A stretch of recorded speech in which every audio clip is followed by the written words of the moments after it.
Thank you. I have a question here that's addressed to all the auditors general. Do you have any examples of audit reports that your offices have done that speak to federal-provincial coordination and that could provide a blueprint or a positive example of how coordination can happen across provincial, territorial, federal jurisdictions in the way that climate change coordination must happen to meet these reduction and adaptation targets? Wow. I mean, we at the federal level, my remit is to look at the federal government, and we did look at funding that the federal government gives in terms of infrastructure spending and how the provinces dealt with that. It is clear that as a federation, this is a difficult country to manage and govern, and it's a difficult country to audit because we all have different legislation and different mandates. But I think that the collaborative audit on climate change gives us a great blueprint for thinking about together about other issues that we should be auditing in the same way. So as we need to collaborate more and more on a variety of issues, I think auditors also need to learn, and we've learned a lot in this project, we need to learn how to audit collaboratively as well. And I think this gives us a great blueprint. And I think, Julie, we've done it in fits and starts, and here in the office, we've done audits where our federal audits complemented provincial audits in the area of child and family services, in the area of treaty implementation in BC. So we've done it on occasion. Yeah, and small, like with maybe one-offs. Or one province or one territory. That's right. And you know, I think if it's done right, it has some real potential, because then you're able to paint a more, I guess, fulsome picture of what the issues are, and you put it well. I mean, in Canada, you know, the jurisdictional issues are always they're ever present and messy. That's right, and it makes auditing them difficult. But that doesn't mean that we shouldn't try to be doing it. And I think you're right. This is an example of where, you know, we were able to come together and you know, individual legislative audit offices, you know, paint their own pictures, but together you know, it paints maybe a larger picture of what the issues are. So it can be done. I think so. And before I pass it to my colleagues, I would say we would have to think about how we even resource it ourselves, because we haven't, it took a lot of horsepower to coordinate, you know, all the jurisdictions. And that's not something that even within our office we're necessarily used to doing.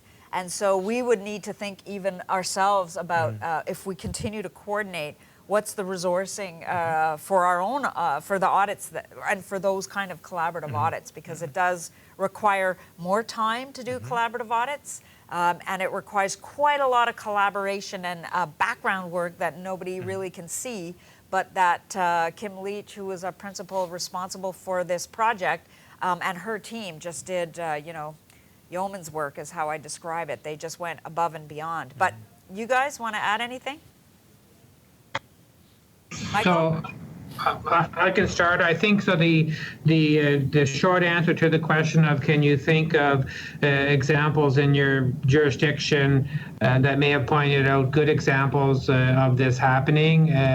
I'm not recalling that, but I don't think that is because we have found lots of examples of it not. I think it's because in most cases it's not an element of an audit that we would have added. So if you think of, you know, a province like Nova Scotia where, you know, 60% of the expenditures are probably healthcare and education, it is very much audits that we do on the delivery of healthcare and education that, you know, may have some component of a federal element, but not necessarily sort of at that level of delivering the service. So it doesn't always come up. So it's not that it's bad, it just necessarily doesn't always come up as we pick our audits. Now, having said that, I would give an example where we pointed out in our critical infrastructure resiliency audit where the province they really weren't aware of the national strategy on critical infrastructure that was put in place, and that was a fairly significant part of the audit and one that we pointed out to say there needed to be better cooperation. So it's not in fact an example of something that happened well in terms of that, but it was an example of where it was relevant. We considered it, and unfortunately that in that case it wasn't done well.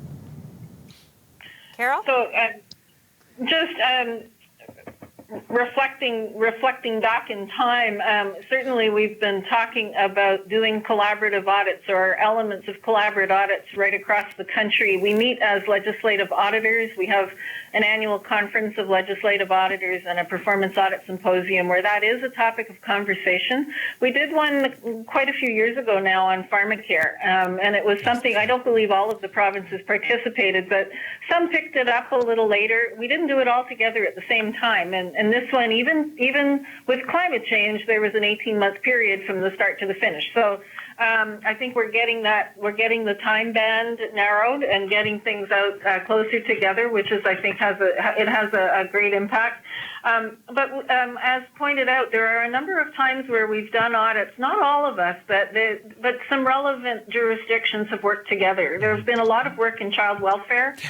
Certainly, as provincial auditor, and not just here, but also in Manitoba, we all often look to what were the implications and what was the coordination with the federal government. And we did one on treaty land entitlements there, and I believe one was done in British Columbia, where it was a joint effort by more than one office. So it's done from time to time.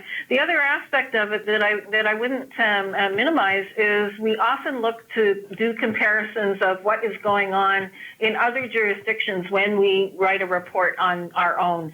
And so we can take in some facts from those other jurisdictions. But I agree that looking for opportunities to do a joint audit that we can all do together it's very powerful. A bit of a follow-up question here, and to segue us back into the topic of climate change. You say that all jurisdictions are sort of pointing in different directions when it comes to climate change. The question is, have they ever shown that they can point in the same direction? Well, this is the first time we've audited collaboratively, so we don't have another benchmark in terms of the past. We've been auditing climate change at the federal level for many years, and as we indicated earlier, we have yet to meet a target. When we audit adaptation, we find out that most federal departments are not ready.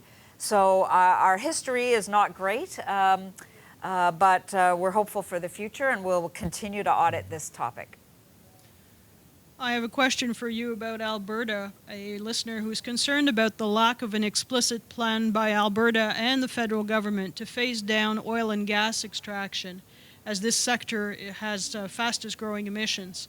Certainly, flying blind on oil and gas will undermine other or overall mitigation efforts. What has the AG recommended to remedy this? We haven't looked, we haven't made any specific recommendations on that sector. We did do an audit on the environmental monitoring of the oil sands. We did that collaboratively with the Alberta government. But again, we don't set the policy. Our job is to audit against the policy. So if the government decides it's going to build a pipeline, or if it decides it's not going to build a pipeline, if it decides it's going to support the oil industry or it's not going to support, our audits can only go up against what they say they're going to do. So we've audited inefficient fossil fuels are supposed to be taken out of the system by 2025. It's a commitment the government made. We can audit against it. The government has made commitments to reach targets in the past, 2020 and now 2030, and we can audit against it. So unfortunately, the audit tool can't do everything, and the commissioner can't do everything. She's restricted by the audit tool, and the audit tool can only audit up against government commitments. Just want to point out to our folks listening in, we have about 15 minutes left, so if you have a pressing question, now is the time to submit it.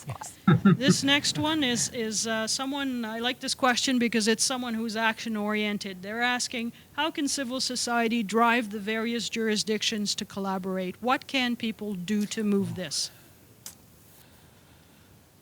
So I would start by saying we've given some questions that you can use to push each one of your jurisdictions to achieving the commitments that they have made.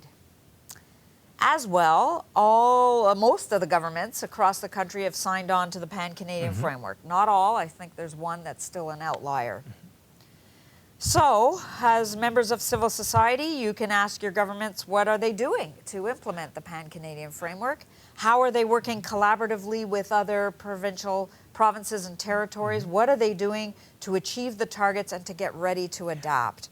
So really, it's all we can do as auditors is audit up against the commitments. The Pan-Canadian framework is now a commitment.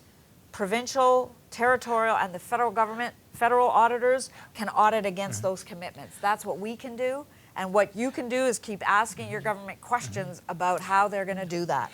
And that's within or between jurisdictions, but within individual jurisdictions, there's more. when the government puts out a mitigation strategy or an adaptation strategy, and in those strategies they commit to reporting periodically to the Legislative Assembly or to their citizens, and that doesn't happen, I think that's an occasion where concerned citizens can say, well, hey, there was a commitment in that strategy to be reporting annually or biannually or whatever, and we're not seeing a report. What's up?